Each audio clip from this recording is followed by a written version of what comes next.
भी पढ़े, उसके बाद संयोजी उत्तक पढ़े। अब ये पेशी उत्तक की बात कर रहे थे।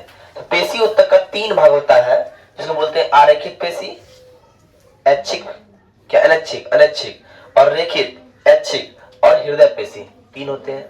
और इनका जीवन में क्या कार्य है और इनका क्या क्या कार्य, विभिन्न कार्य को हम बताएंगे।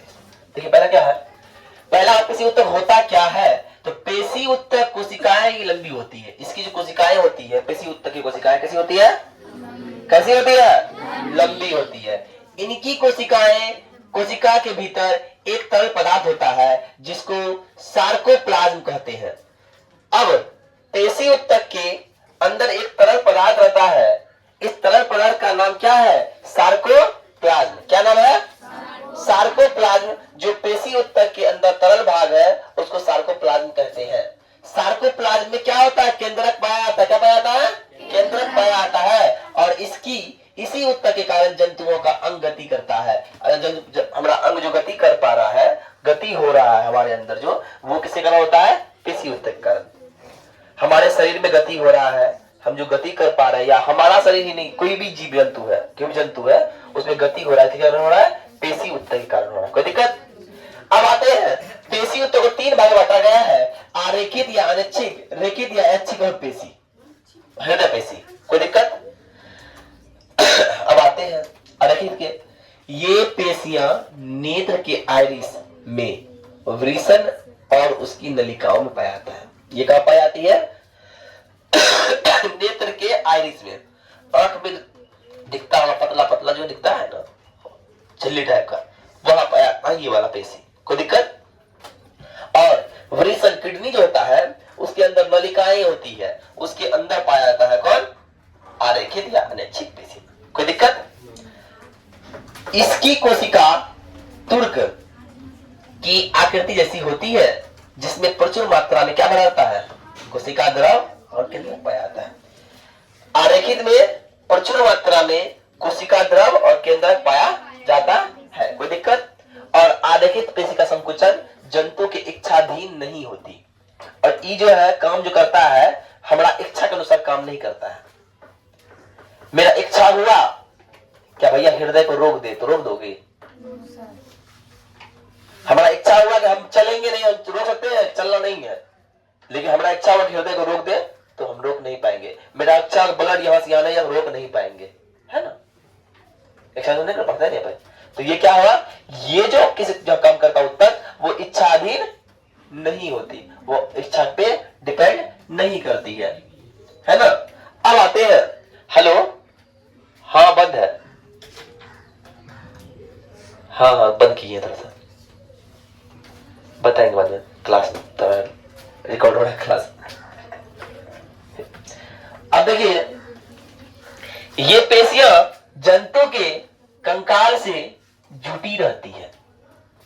ये जो पेशियां है कौन, रैखिक पेशियां, जिसको ऐच्छिक पेशी भी बोलते हैं, जंतु कंकाल से जुड़ा हुआ है। तुम्हारा शरीर का हड्डी है वो सबसे जुड़ा हुआ है। और इनमें ऐच्छिक गति होती है, इसलिए इसे ऐच्छिक पेशी कहते हैं। हमारा हाथ में जुड़ा हुआ है, हमको हाथ को ऐसे ऐसे करना है, इच्छा के अनुसार करना है, तो इच्छा यहाँ पे काम कर रहा है, इसलिए ऐच्छिक पेशी है। बात समझ में आ रही है। हमको मेरा सर को ऐसे मुड़ाना है, तो यह इच्छा के अनुसार हो पा रहा है, इसलिए हम क्या है, ऐच्छिक पेशी है। आई बात समझ में। यह पेशी अनेक बहुकेंद्रक तंतुओं के द्वारा बनती है। यह पेशी शरीर के बाहु, पैर, गर्दन आदि में पाई जाती है। बांह, गर्दन, पैर आदि वो भी पाई जाती है। एवं इनका भार शरीर के भार का प्राय 50% है। मतलब शरीर का अगर वजन, मेरा वजन आज 55 किलो है, तो उसका आधा होगा ये कौन, रैखिक पेशी। कोई दिक्कत। अब आते हैं अंतिम में, हृदय पेशी क्या है। इस पेशी से हृदय की भित्ति या दीवार बनती है। हृदय के चारों ओर दीवार रहता है, कोई मारेगा सीना में ट्रक, हृदय को चोट लग गया, हृदय खत्म। इतना नाजुक चीज है हृदय और किडनी, उस जरा खाली ऐसे चोट लग गया खत्म। तो उसको रखने के लिए कवर बना है, वो कवर बना है किससे,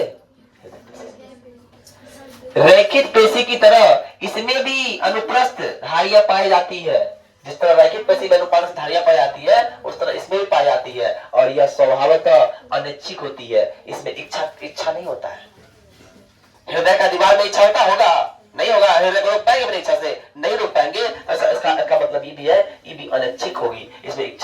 हम उसको रोकथाम नहीं कर सकेंगे।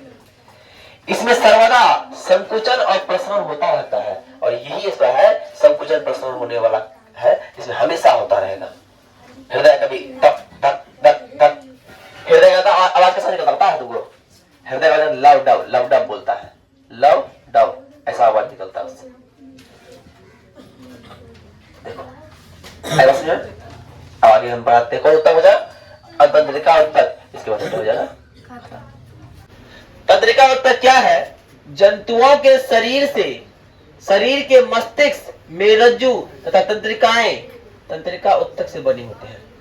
मस्तिष्क को जोड़ने वाला जो मेरुरज्जु है, ये सब जो बना हुआ है किससे बना हुआ है? तंत्रिका उत्तक से बना हुआ है। और तंत्रिका उत्तक संवेदना को शरीर के एक भाग से दूसरे भाग में भेजता है। अर्थात क्या, हम किसी बच्चे को, कोई बच्चा चुट्टी काट लिया, यहाँ पे काट लिया, उसको पता कैसे चल गया चुट्टी काटा है?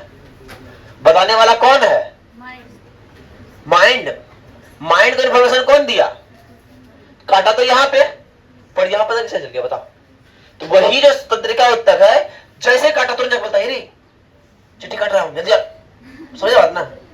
तो इन्फॉर्मेशन जो पहुंचाने का काम कर रहा है वही क्या है? तंत्रिका उत्तक।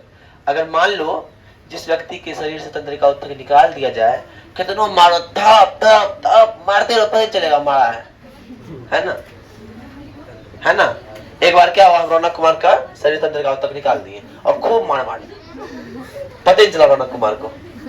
ऐसा हो सकता है? नहीं निकाल सकते, ठीक है। लेकिन जिस व्यक्ति को पैरालिसिस मारता है तो उसका ब्लड सर्कुलेशन कम हो जाता है, तो तंत्रिका उत्तक का ट्रांसफर नहीं हो पाता है, जिसका उसको पता नहीं चलता है। कुछ वैसे कुछ कर दो, पता नहीं चलेगा उसको। कल डॉक्टर के यहाँ गए थे आईसीयू में, एक पेशेंट को देखा डॉक्टर ऐसे कर रहा है, माथा मार रहा, मुंह लेके, पेशेंट कुछ बोल कर रहा है, तो वही बता रहा है। और में इम्पोर्टेंट बात यह है कि तंत्रिका उत्तक की इकाई भैया क्या होती है? न्यूरॉन होती है। यही तक था मेरा सफर बायोलॉजी के साथ। हो गया खत्म।